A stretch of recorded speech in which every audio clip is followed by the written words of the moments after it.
Salve a tutti e a tutte, mi chiamo Sebastian Madau e sono un consigliere provinciale del partito indipendentista Progetto Repubblica Progress. Ci tengo a precisare che proprio 3 anni fa oggi i cittadini della provincia di Oristano furono chiamati a eleggere il nuovo consiglio provinciale. 5.000 e passa cittadini decisero di mettere una croce sul partito che rappresentavo e principalmente l'hanno fatto per un motivo, perché speravano e desideravano che la croce messa su quel simbolo andasse a difendere gli interessi della nazione sarda.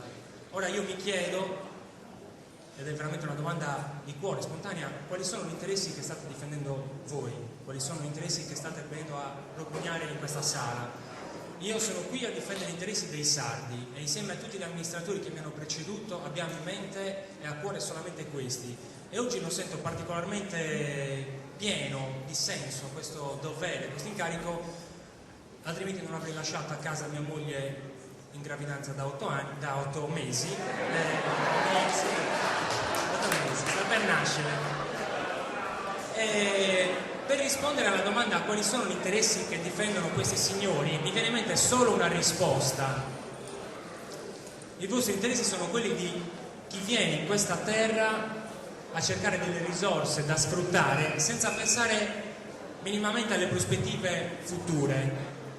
Seppur legittimo da parte vostra sfruttare le risorse che ci sono, non è assolutamente la mia posizione e del partito che rappresento, perché lo stesso risultato, cioè l'approvvigionamento di energia, si potrebbe benissimo ottenere con altre forme di energia, quindi l'eolico e il fotovoltaico, naturalmente a beneficio della comunità. Un altro motivo che è di carattere generale, mi rendo conto, non entra nello specifico, che mi spinge a esprimere la mia totale contrarietà, come abbiamo già fatto in consiglio provinciale, è che non mi fido tanto di chi dice bugie, come quella che avete detto il 24 aprile, l'indomani dell'incontro che avete tenuto in consiglio comunale a Oristano, in consiglio provinciale ad Oristano, dove dicevate che siete stati invitati a questo incontro. Bene, io ho qua la lettera con cui il presidente del Sene ci informava che ci sarebbe stato un ulteriore incontro con i dirigenti della Saras e dice: con riferimento alla richiesta di incontro inviata per email da codesta aspettabile società. Cioè voi avete fatto passare nel vostro comunicato stampa che era stata la comunità di Oristano, prima comunale e poi provinciale, a invitarvi per avere informazioni, mentre invece siete stati voi a proporvi, e quindi questo secondo me è uno dei motivi che non vi fa molto